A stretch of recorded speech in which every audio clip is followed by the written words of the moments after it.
இந்த வருஷம் பரணி தீபம் என்னைக்கு வருதுன்னா டிசம்பர் 12ஆம் தேதி வருது, வியாழக்கிழமை.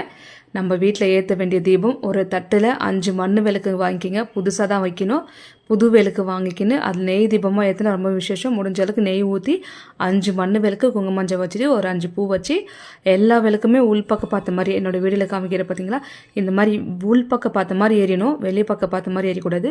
இந்த பரணி தீபம் எதற்காக நம்ம ஏற்றுறதுன்னா உங்களுக்கு எல்லாருக்குமே தெரிஞ்சிருக்கும். நம்ம தெரிஞ்சோ தெரியாமல் செஞ்ச பாவங்களை மேல் உகழ்த்து நம்மளுக்கு மன்னிப்பு கிடைக்கும். அதனால எல்லார் வீட்டிலையுமே வியாழக்கிழமை சாயந்தரம் 6 மணிக்கு நீங்கள் வீட்டு நிலவாசலில் 2 விளக்கு ஏற்றிடுங்க. அதுக்கப்புறம் பூஜை அறையில் இந்த தட்டில் இந்த மாதிரி வச்சு பூஜை அறையில் தான் நீங்கள் ஏற்றணும். 5 விளக்குமே உள் பார்த்த மாதிரி ஏற்றணும். இந்த மாதிரி என்னோட வீடியோ பாருங்கள்.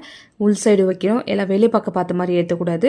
இது வியாழக்கிழமை 12ஆம் தேதி சாயந்தரம் 6 மணிக்கு உங்கள் வீட்டு பூஜை அறையில் ஏற்றணும். திருவண்ணாமலை கோவிலில் 13ஆம் தேதி அதிகாலையில் ஏற்றுவாங்க. ஆனால் நம்ம வீட்டில் ஏற்ற வேண்டிய பரணி தீபம் வியாழக்கிழமை டிசம்பர் 12ஆம் தேதி